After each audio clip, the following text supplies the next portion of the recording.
Alright folks, welcome back to the channel. I hope this video finds you well. I've been kind of scouring the webs and looking to see if I can figure out why certain deals are not progressing as nicely as I thought they might be.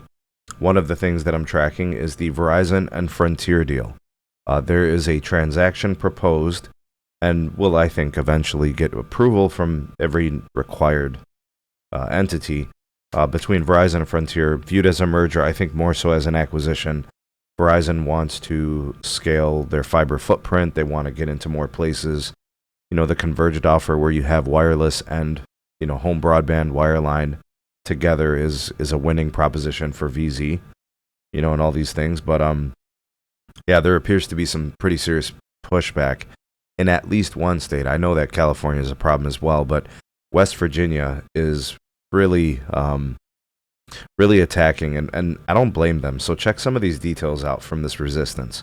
So first of all, Verizon is going to have to make some deals and some compromises, negotiations, and promises to the state of West Virginia in order for Verizon to get the approval for Frontier, because that's one of the areas where Frontier has their footprint and their services. So currently Verizon is under scrutiny from the state and the representatives to address really old, outdated, aged communication infrastructure. Frontier historically has had poor landline service systems. There really aren't many alternatives, I believe, within the state. The 911 systems need to be improved. Very frequently, there's extended outages, and they're unresponsive, and they take forever to get back up and running. Poor customer service. The state wants to know how Verizon plans on improving the network. So there's an executive from Verizon named Tom Nugent who was being questioned by all these people from the state, and he was quoted as saying, "We're going to bring the full suite of services to West Virginia." He mentioned that Verizon has the breadth, the skills, the tools to do that. That's really generic, and that's really like just window dressing. The state kept asking questions when asked about how much money Verizon would spend to improve and build a better network within the state. He had no answers. Seemingly unprepared to answer that. I'm not sure why he wouldn't have that. But I guess from within the hearing, they had to kind of like convene and have recess and then kind of discuss some things so they could be able to better answer these questions. Anyways, deals were made, and you're going to be seeing some things here. I know that some of the deals involve Verizon hiring more employees, more full-time employees. Some of the part-time folks will move to full-time. 80% of customer service calls will be handled within 30 seconds and give the optionality for customers to receive scheduled calls from reps to address issues. Verizon also is committing to 35,000 new homes passed with fiber broadband within 2 years of the deal closing, or they're going to invest $30 million into expanding the home internet service to customers. So I think that's probably how that works, right? When you look at the cost to build and how many customers going to reach.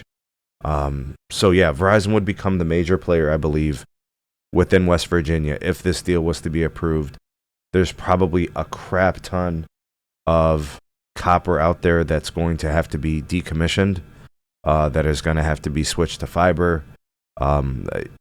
Maybe Verizon does this with a group of technologies and not just one. Maybe it's fiber and also fixed wireless access, right, as they kind of upgrade their tower sites. Remember, as Verizon gets access to higher capacity fiber circuits, they can put more capacity on their wireless network, which they can then monetize and sell as home internet to customers. What this boils down to is Frontier really deteriorating in certain parts of the country. Right? There have been tens of thousands of complaints just from within the state of West Virginia about Frontier and their outages, the poor infrastructure, the lack of upgrading, all those types of things. You guys know the story about telco. If they don't see the return, if it's not big, if it's not there immediately, they don't like to do anything. Right? So that's what the state's fighting for. And look, I want to see Verizon thrive, and I want to see them do well, just like anybody would, because I know that means better services for customers. But, unfortunately, this is what Verizon is getting themselves into with Frontier. There's places where Frontier has fiber. There are places where Frontier has copper. And there are places where Frontier has been awful. And Verizon is going to have to fix that as part of this. And to be honest with you, I hope more states are like this in their questioning and their negotiation with Verizon. Just hold them to it, make those deals, make sure that they're held to those standards, and everything is cool. Because honestly, I would say that the fine folks of West Virginia deserve to have quality connectivity that's reliable and good. I don't think that's too much to ask for. What do you guys think? Can Verizon be the hero of West Virginia? Do you guys trust them to do that? Let me know what you think. Drop me some comments. Like, share, subscribe. Check out some more videos. We'll see you guys soon on the next one.